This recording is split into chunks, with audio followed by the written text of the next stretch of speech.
and subscribe to Vishwasam.in. కుయ్యో మొర్రో అంటున్న ఏపీలో కులం కూత ఇప్పటికీ గట్టిగానే వినబడుతోంది. ఎన్నికలు దగ్గర పడుతున్న కొద్దీ టీడీపీనే కాదు, ఎవ్వరూ ఊహించని రీతిలో జగన్ కొత్త కుల సమీకరణకు తెరతీశాడు.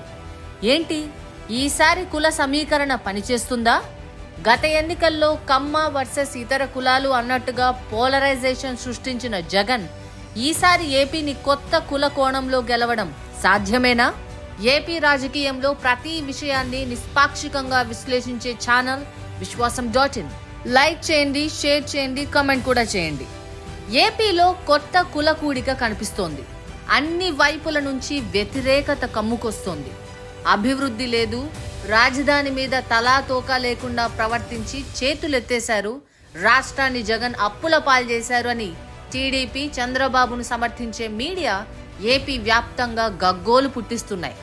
ఏపీలో ఉన్న మధ్యతరగతి, ఎగువ మధ్యతరగతితో పాటు చదువుకున్న ప్రతి ఒక్కరూ ఈ విషయం మీద మాట్లాడుకునేలా చేయడంలో టీడీపీ సక్సెస్ అయింది. ఏపీలో ఉన్న వాళ్లే కాదు, చుట్టుపక్కల రాష్ట్రాల వాళ్ళు, ఏపీలో లేకపోయినా సొంత మూలాలు ఇదే ప్రాంతంలో ఉన్నవాళ్లు కూడా వైసీపీ తీరు చూసి బోరుమనే పరిస్థితి సృష్టించడంలో టీడీపీ ఇప్పటికైతే సక్సెస్ అయింది.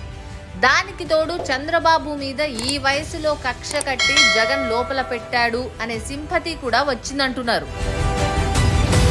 ఇలా ముప్పేట దాడిలో ఉన్న జగన్ ఈసారి ప్రయోగించిన అస్త్రం కొత్త సోషల్ ఇంజనీరింగ్.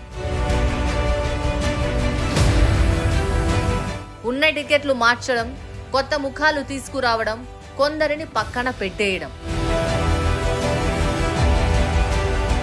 ఈ ఫార్ములా ఏపీలో పనిచేస్తుందా? పనిచేస్తే ఫలితాలు ఎలా ఉంటాయి? బ్లో అవుట్ సౌండ్ వస్తున్న వ్యతిరేకతను వైసీపీ అధిగమించడం సాధ్యమేనా? ఇదే ఇప్పుడు ఇంట్రెస్టింగ్ పాయింట్. కొన్ని ఉదాహరణలు చూద్దాం. సీమ ప్రాంతంలో కాపు రామచంద్రారెడ్డి లాంటి వాళ్లకి కోత పెట్టారు. నెల్లూరులో అనిల్ యాదవ్ లాంటి వాళ్లని మరో చోటకు మార్చారు. ప్రభుత్వంలో కూడా క్రియాశీలకంగా కనపడే విడుదల రజనీ లాంటి వాళ్లకు కూడా సొంత సీటు దక్కలేదు.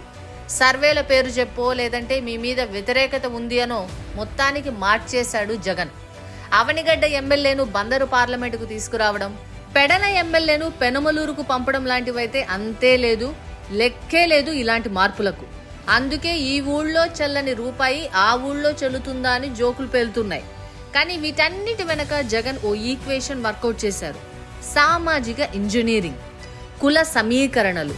జగన్ బటన్ నొక్కుడు పథకాల్లో భాగంగా బీసీలకు ఎప్పుడూ లేని స్థాయిలో డబ్బులు పంచిపెట్టారని వైసీపీ చెబుతుంది.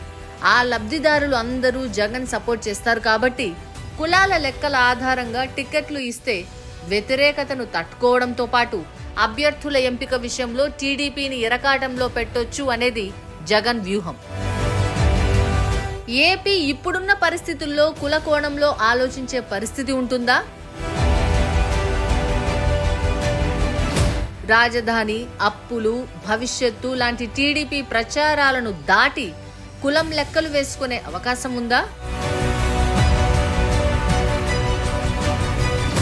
ఏపీ గనక ఇప్పటికీ కులం లెక్కలు వేసే అవకాశం ఉంటే గనక జగన్ వ్యూహంతో టీడీపీ కూడా ఇరుకున పడొచ్చు. జగన్ ఏ కుల అభ్యర్థినైతే పెట్టాడో దానికి తగ్గట్టుగా చంద్రబాబు కూడా క్యాండిడేట్ను నిర్ణయించుకోవాల్సి ఉంటుంది. ఈ లెక్కన జిల్లాల వారీగా టీడీపీ వ్యూహాలు తలకిందులవుతాయి. అంటే ఇక్కడ పాయింట్ ఏంటంటే జగన్ కుల సమీకరణలు, పథకాల లబ్ధిదారుల లెక్క చూసి టికెట్లు మారుస్తున్నారు. వ్యతిరేకతను తట్టుకునేందుకు తనదైన స్టైల్లో కులం కార్డును వాడుతున్నారు. సరే, కులం పేరు చెప్తే 2019లో ఏపీ రెచ్చిపోయి పోలరైజ్ అయిన మాట వాస్తవం. మళ్ళీ ఇప్పుడు కులం చూసుకొని ఓట్లు వేసే ఆలోచన చేస్తే గనక వైసీపీ లాభపడొచ్చు, సందేహం లేదు. కానీ రాష్ట్రం, రాజధాని మీద కుప్పిగంతులు లాంటివన్నీ చూస్తే మాత్రం జగన్ ప్రయత్నం ఫలించకపోవచ్చు అనే అనుకోవచ్చు. జగన్ కులం కాదు ఫలిస్తే, వైసీపీ సోషల్ ఇంజనీరింగ్ వర్కౌట్ అయితే ఏపీలో ఎన్నికల ఫలితాలు ఎలా ఉండొచ్చు? మీ అభిప్రాయాన్ని కామెంట్లో చెప్పండి. Like, share and subscribe to Vishwasam.in.